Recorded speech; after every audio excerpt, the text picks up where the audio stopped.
jalan. Emang kesininya berangkat jam berapa kak? Sekitar jam 10-an. Sebelumnya biar kita enak nih ngobrolnya, perkenalkan ya, nama saya Vika Awalia, saya di sini sebagai konselor. Kakaknya namanya siapa? Nama saya Cinta Aulia. Oh Kak Cinta, oh Kak Cinta yang ngechat saya kemarin ya? Iya betul sekali Kak. Kak Cinta, Kak Cinta sudah makan sebelumnya? Alhamdulillah sudah. Alhamdulillah. Oke. Sebelum kita mulai nih ya Kak, untuk bercerita, saya ingin bertanya dulu, apakah Kakak pernah konseling atau ini baru pertama kali? Kebetulan ini baru pertama kali. Ini baru pertama kali. Iya. Oh, berarti saya konselor pertama Iya, dong. betul sekali. Wah, saya sangat apresiasi Kakak. Terima kasih ya sudah memilih saya sebagai konselor Kakak. Terima kasih sudah percaya. Oke, sebelumnya di sini saya mau menjelaskan dulu nih Kak tentang asas konseling individual, yang dimana asasnya ada 5 Kak. Nah, yang pertama ini ada asas kerahasiaan, yang dimana ketika Kakak bercerita itu semuanya akan kami simpan, akan kami rahasiakan, akan kami jaga dan tidak akan kami sebarkan kepada siapapun tanpa izin Kakak. Nah, jadi ini terpercaya banget nih Kak. Nah, yang kedua ini ada asas keterbukaan, dimana ketika Kakak bercerita, Kakak bebas menceritakan semuanya. Kakak bisa cerita apapun di sini gitu tuh. Kita hadapin sama-sama, saya dengerin Kakak ya. Yang ketiga ini ada asas kesukarelaan Kak, yang dimana Kakak datang ke sini itu atas kemauan sendiri gitu. Kakak di sini tuh kesini atas kemauan sendiri apa disuruh? Kemauan sendiri sih Kak. Oh, jadi kemauan sendiri, keren, kemauan sendiri ya. Nah, yang keempat ini ada asas kekinian Kak. Asas kekinian ini dimana kita akan bercerita, kita akan membahas masalah yang sekarang Kakak hadapin, perasaan yang sekarang lagi Kakak rasain gitu. Nah, yang terakhir ini ada asas kemandirian, dimana ketika sudah selesai semua ini, ketika sudah berakhir sesi konseling, Kakak yang akan menentukan tujuannya mau bagaimana gitu. Kami di sini membantu Kakak. Seperti itu Kak. Apakah ada yang mau ditanyain lagi ya? Tapi ini bener aman kan Kak? Aman banget. Kak Cinta harus percaya bahwa konseling ini sangat menetapkan asas kerahasiaan. Sudah pasti aman. Aman dong nih? Oke, aman. Kita bisa mulai? Mulai. Iya. Oke, mungkin sebelum kita mulai, Kak Becky kita berdoa terlebih dahulu. Berdoa mulai. Nah, oke Kak, baik. Relax aja, nggak apa-apa, yang tenang. Kita bercerita santai saja ya. Anggap saja saya ini teman Kakak. Gitu, Kakak boleh menceritakan apapun. Oke? Baik, sudah relax? Oke Kak. Sudah bisa bercerita? Oke, siap. Sekarang mau cerita apa Kak Cinta? Oke, jadi pertama tuh aku mau cerita nih Kak. Jadi kadang aku tuh merasa aku tuh nggak bisa bersosialisasi gitu sama lingkungan sekitar aku. Aku tuh merasa diri aku tuh tertutup gitu sama lingkungan sekitar aku, sehingga aku tuh mungkin nggak punya banyak teman mungkin gitu kalau bahasanya. Nah kan zaman sekarang tuh banyak ya orang yang circle-circlean kayak gitu kan. Jadi aku ngerasa kayak dengan diri aku yang tertutup ini dan dengan mereka yang circle-circlean kadang rugi juga dia punya Kak. Saya kenapa Kakak ngerasa begini? Karena kan kadang di perkuliahan ada yang namanya tugas kelompok nih Kak. Nah terkadang kan tugas kelompok itu disuruh milih sendiri sama dosennya kelompoknya. Nah kadang mereka yang punya circle itu mereka memilih dengan teman-teman mereka sendiri Kak. Nah sedangkan aku yang tertutup gitu dengan lingkungan sosial, jadi merasa apa ya, nggak punya teman gitu Kak. Nah mungkin gimana ya? Mungkin kakaknya ada tips atau cara agar apa ya, hal itu tuh agar aku tuh bisa lebih terbuka lagi gitu sama lingkungan, biar nggak selalu tertutup gitu. Tapi ini ya Kak, sebelum saya memberikan tips, saya mau bertanya dulu nih, kenapa, apa sih yang bikin Kakak nih menutup diri Kakak sehingga Kakak tuh membatasi pertemanan Kakak? Mungkin salah satu faktornya karena rasa insecure. Saya insecure, kenapa Kakak merasa insecure? Apakah ada pengalaman-pengalaman yang bikin Kakak tuh nggak percaya diri seperti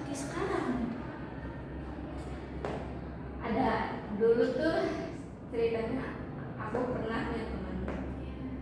Nah jadi temen aku tuh kayak mandang apa ya, secara materi gitu Kak. Ya jadi aku tuh selalu, karena aku mempunyai apa ya namanya, ekonomi di bawah dia. Nah jadi dia tuh kayak ngejauh gitu dari aku Kak. Dia menjauh Menjauh. seperti apa? Nggak pernah ngomong lagi apa? Dia tuh kayak menjauhnya kayak lebih apa ya, lebih merendahkan gitu sih Kak. Kayak misalnya dia beli barang ini, lu mah nggak bisa beli barang kayak gini, lu mah nggak mungkin bisa beli ini kesana kesini gitu. Jadi ibaratnya kakak merasa itu seperti hambatan gitu. Hambatan itu karena kejadian itu yang bikin kakak nggak percaya diri sampai sekarang. Tapi hanya kejadian itu. Sebenarnya karena ini juga sih Kak. Jadi dulu tuh pernah kenal sama cowok. Nah si cowoknya itu kayak benar-benar ngejelekin fisik aku gitu Kak. Jadi aku mulai dari saat itu, dari kejadian yang pertama juga, terus kejadian yang selanjutnya, aku tuh lebih kayak menutup diri gitu Kak, untuk bisa percaya lagi sama orang, untuk bisa terbuka lagi sama orang gitu Kak. Jadi sebenarnya kalau boleh tahu itu kejadiannya pas kapan? Kamu tuh mulai menutup diri itu pas kamu umur berapa? Aku tuh merasanya aku mulai tertutup sama lingkungan sekitar aku tuh pas aku masuk SMA mungkin ya. Pas masuk SMA. Jadi sekitar umur 15 atau 16 tahun ya. Tapi sebelum masuk SMA nih, kakak tuh orangnya introvert juga apa enggak? Kayak maksudnya sebelumnya nih kakak tuh punya kepribadian yang ceria, yang emang percaya gitu tuh. Apa emang dari dulu kakak suka menutup diri? Apa? Sebenarnya dulu tuh aku nggak terlalu tertutup kayak sekarang ini Kak. Aku tuh dulu lebih have fun, lebih ceria, lebih percaya diri. Nah karena kejadian dua tadi tuh, jadi aku tuh merasa kayak nggak ada rasa kepercayaan lagi gitu ke orang baru, baik ke lingkungan baru atau teman baru atau orang-orang yang datang dalam kehidupan aku gitu Kak. Jadi dari kejadian-kejadian itu yang bikin kakak nggak percaya diri gitu. Kalau boleh tahu sekarang kan kuliah ya kak? Iya. Semester berapa sekarang? Kemudian baru masuk Kak ke semester 1. Aku semester 1. Dan semester 1 ini kakak udah merasa kakak tuh sulit bersosialisasi. Iya. Tapi di perkuliahan ini meskipun kakak tadi bilang tidak bersirkel ya, tapi kakak ada nggak sih teman dekat? Ada sih Kak. Percaya kakak sama teman dekat kakak? Sering bercerita mungkin? Sebenarnya sering bercerita, cuman aku tuh sedekat-dekatnya aku sama seseorang, aku tuh kayak masih membatasi sendiri gitu Kak. Aku kayak nggak bisa jujur gitu sepenuhnya ke teman dekat aku itu, belum bisa jujur sepenuhnya. Apa karena itu dampak dari kejadian Iya, mungkin juga? karena dampak kejadian kemarin itu Kak.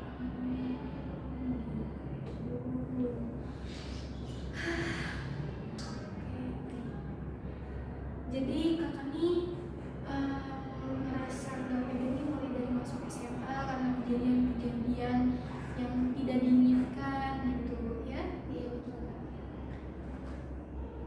Terus kakak tuh pernah gak sih kayak kakak capek nggak menutup diri?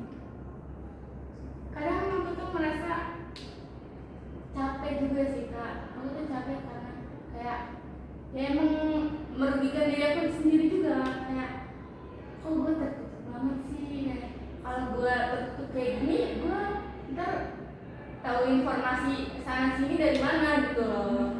Karena kan di perkuliahan ini kadang ada aja info tuh yang enggak resmi gitu Kak, entah itu dari mulut ke mulut atau dari teman ke teman. Jadi merasa susah juga ya kalau nggak punya dekat tuh. Nah, jadi kakak juga sudah merasakan nih dampaknya kalau kakak menutup diri itu seperti apa gitu.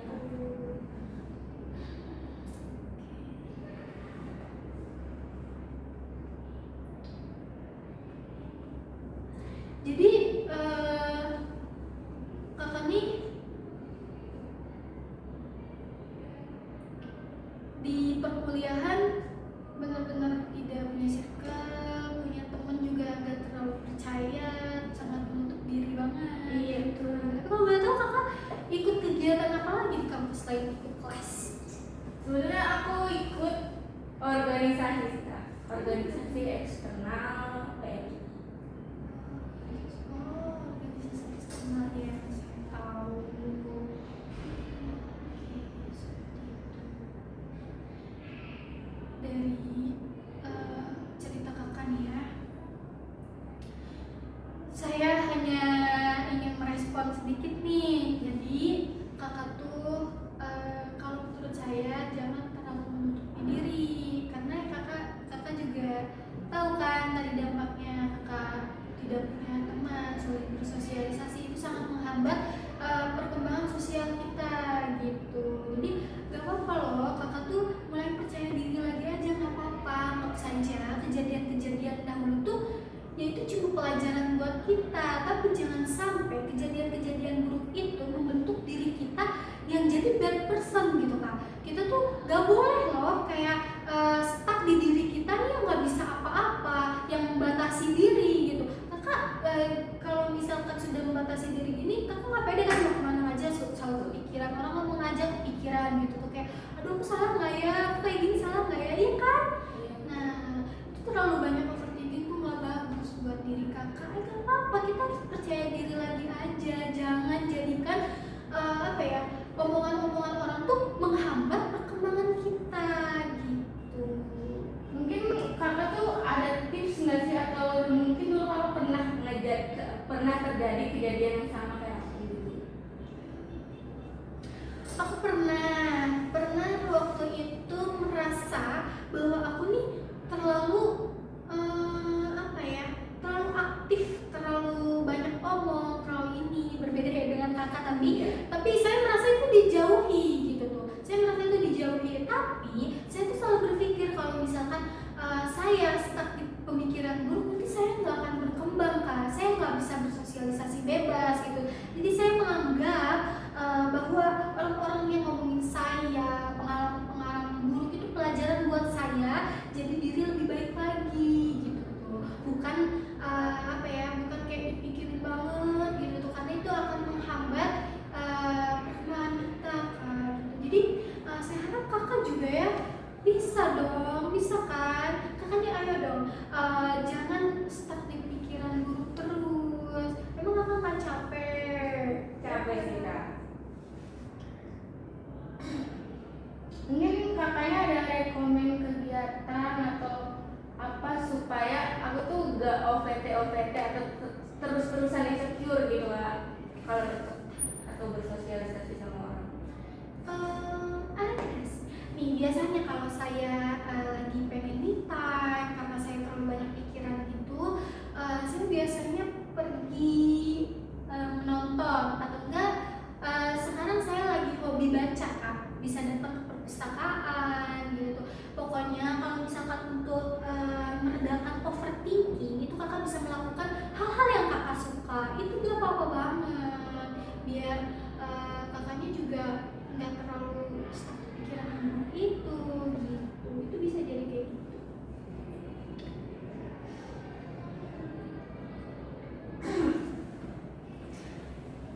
Jadi kalau misalkan perihal insecure atau misalkan kakaknya nggak percaya diri gitu, kakak merasa kalau misalkan diri kakak ini banyak kurangnya itu apa sih? Menurut diri aku banyak kurangnya, nggak kayak yang lain yang banyak kelebihannya. Enggak Kak, coba pikiran itu diubah. Kakak tuh berharga, kakak tuh punya segalanya. Kita itu gak harus lebih baik dari orang lain, tapi kita harus menjadi diri kita yang lebih baik. Kita tuh lagi nggak lomba sama siapa-siapa loh Kak, ya kan? Tapi terkadang kita tuh dituntut gitu lah untuk sebanding, untuk sama gitu sama orang lain, sama lingkungan sekitar kita, entah itu sama orang tua, sama ya kayak tetangga. Misalnya nih kita kuliah, terus ada anak tetangga yang kuliah, ih dia aja mah kuliah bisa kerjanya dapat ini masa yang kuliah jadi pengangguran gini gitu. Itu Kak, terkadang tuh lingkungan sekitar tuh menuntut kita gitu Kak untuk sama kayak orang lain. Iya, saya paham banget ya. Kadang ada beberapa orang yang menuntut kemampuan kita, padahal kita itu manusia berbeda-beda kemampuannya, ya kan? Nah, dan Kak Cinta, jangan Kak Cinta tuh hiraukan lah tentang itu. Pokoknya sekarang Kak Cinta tuh harus berpikir kalau misalkan Kak Cinta itu bisa lebih baik dari diri Kak Cinta sekarang, bukan dari diri orang lain. Kita nggak perlu lebih baik dari diri orang lain ya. Kita tuh harus bisa menjadi versi terbaik dari diri sendiri aja. Saya sudah bilang kalau kita tuh tidak berlomba dengan siapapun Kak Cinta ya. Kak Cinta pasti bisa. Kak Cinta itu hebat gitu tuh. Kak Cinta bisa mengubah pikiran-pikiran buruk Kak Cinta itu. Ayo, gak apa-apa gitu, pelan-pelan. Kita tuh harus sayang sama diri kita Kak Cinta ya. Jangan berpikiran buruk kepada diri sendiri. Coba deh kakak renungin, kalau misalkan kakaknya berpikir buruk terus, apakah ada kemajuan dalam diri kakak? Coba kakak renungin. Lebih ke kemunduran sih daripada kemajuan.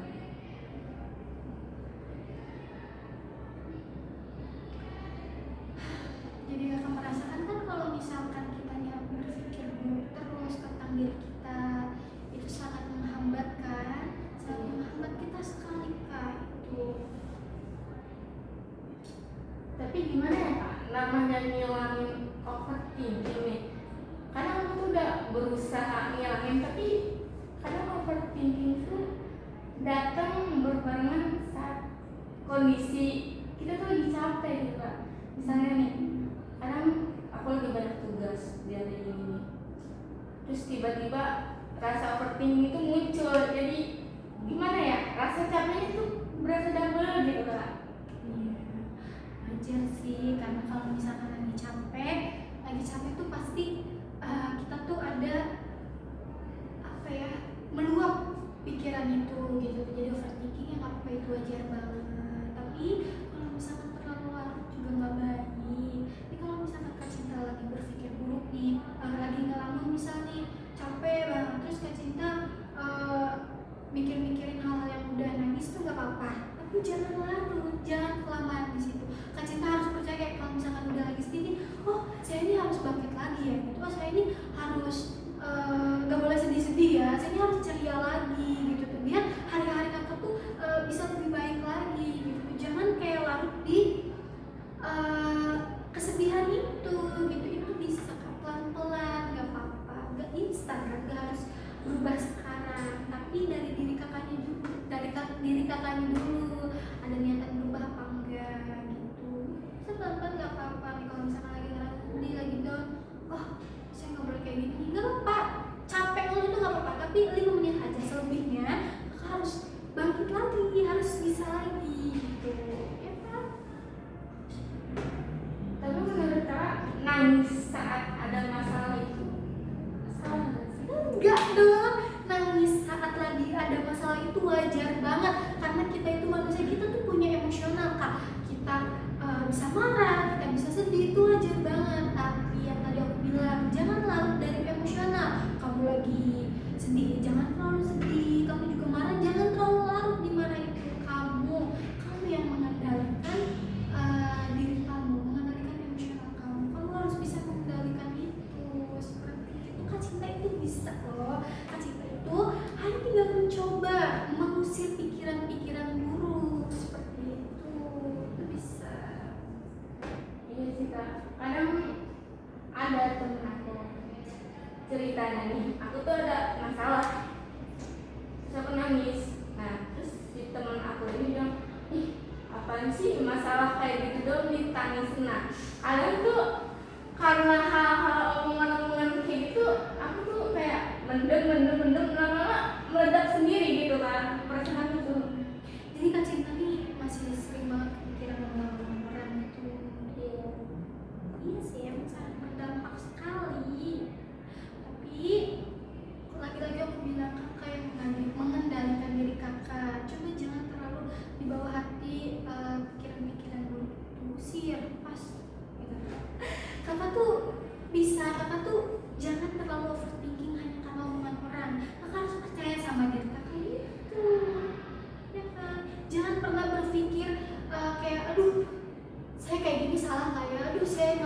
misalnya kayak gitu tuh udah nggak usah dengerin omongan orang selagi itu tidak merugikan dia. Kayak misalnya kita nggak dengerin omongan dia juga itu tidak merugikan gitu tuh, ya kan. Yang penting kakak ini apa ya, fokus sama diri kakak gitu tuh. Kakak mulai perbaiki diri kakak lagi. Ayolah jadi cinta yang seperti dulu, yang tidak terlalu menutup diri, yang bisa percaya diri gitu. Pelan-pelan nggak apa-apa, karena kakak kan sudah ngerasain nih apa sih dampak buruknya gitu tuh. Jadi kakak ya harus bisa memperbaiki gitu, seperti itu ya kan. Iya betul Kak. Nah, aku mau tanya nih Kak, gimana sih Kak caranya agar kita tuh bisa ningkatin semangat hidup lagi gitu Kak, supaya kita tuh bisa lebih berkembang lagi, nggak stuck di itu aja gitu. Ningkatin semangat. Iya. Kalau aku sih biasanya ngelakuin hal-hal yang aku suka, yang kayak tadi. Kalau misalkan aku lagi overthinking, aku ngelakuin hal-hal yang aku suka. Aku lagi sendirian nonton, mungkin pokoknya kamu lakuin hal-hal yang kamu suka, lakuin hal-hal yang bikin kamu naik mood. Misal apa sih, kamu suka kamu happy nih kalau lagi ngoding gitu tuh. Nah, nanti kamu lakuin itu. Kalau misalkan kamu lagi bad banget gitu, aduh aku lakuin lah yang bikin aku mood gitu tuh. Ya kamu lakuin aja, itu bisa bikin semangat Kak. Terus juga kuncinya kita punya niat buat hidup lebih baik. Itu wajib banget. Kayak misalnya ngerasa wah gak bisa nih, saya masih punya banyak tujuan, saya harus hidup lebih baik. Itu bisa bikin kita tambah semangat buat jalanin kehidupan kita, Kak Cinta. Seperti itu. Ada lagi Kak yang mau diceritakan?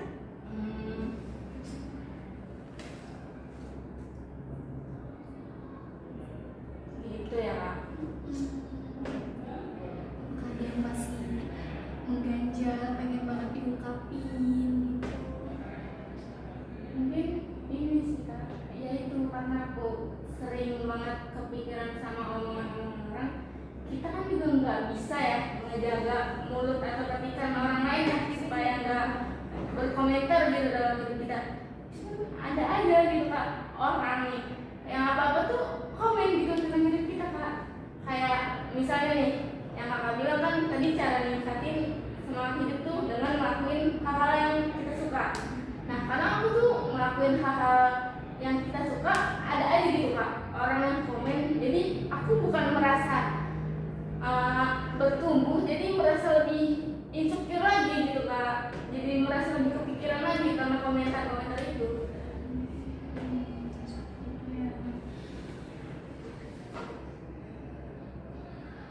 Jadi Kak Cinta masih terus-terusan berpikir karena omongan orang lain gitu ya. Yang tadi seperti saya sudah bilang Kak, tolong jangan terlalu apa ya, larut dalam pikiran buruk. Kakak mau kan hidup menjadi lebih ringan lagi gitu tuh. Ya kan, pasti sekarang kakak gak boleh lagi mikirin omongan orang. Gak apa-apa, kamu lakuin apa yang kamu suka. Selagi itu gak merugikan orang lain, itu gak masalah. Kamu jadi diri kamu sendiri. Jangan menutupi diri, jangan insecure karena omongan orang lain. Mereka gak punya hak buat menilai kita. Iya. Jadi gimana Kak Cinta setelah cerita ini? Setelah cerita mungkin lebih lega aja sih kalau perasaannya, karena selama ini kayak jarang gitu bisa ngungkapin apa yang aku rasain gitu. Karena ya itu, karena faktor kurangnya percaya aku pada orang-orang gitu, rasa percaya pada orang-orang. Jadi itu aku karena jarang banget gitu cerita ke orang. Saya sangat mengerti itu ya Kak. Nah, dari mungkin masih banyak yang mau diceritain Kak. Mungkin soal percintaan kali ya Kak. Mau cerita soal itu sekarang? Mungkin next aja kali ya Kak. Oke, boleh.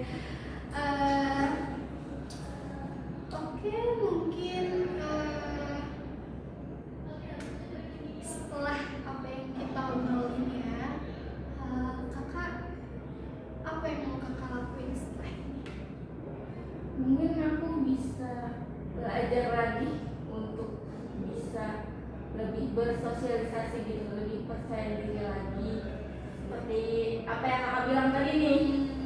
Mungkin aku kedepannya bakal ningkatin lagi rasa kepercayaan diri aku, bakal ngilangin lagi rasa-rasa overthinking aku yang gak penting itu kan. Mungkin itu sih Kak, yang lebih meningkatkan apa ya, kualitas diri aku lagi sih Kak.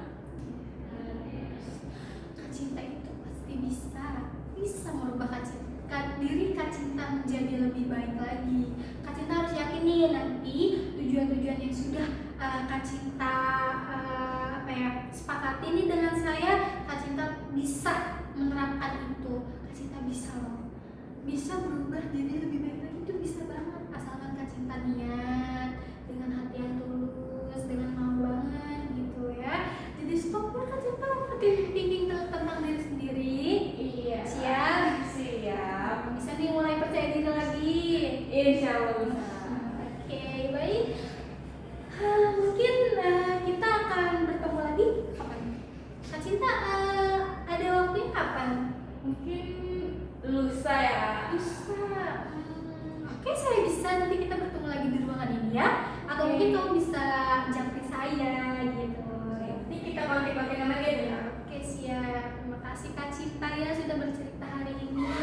Semoga Kak Cinta bisa memperbaiki diri lebih baik lagi, dan Kak Cinta bisa lebih pede lagi. Karena Kak Cinta tuh hebat. Kak Cinta itu bisa segalanya gitu. Jangan dengerin omongan orang ya. Oke, Kak Cinta terima kasih sudah bercerita kepada saya. Lagi-lagi saya apresiasi karena Kak Cinta telah percaya kepada saya sebagai konselor ya. Oke, baik, sebelum kita akhiri mungkin kita baca doa lagi ya. Udah mulai. Udah selesai.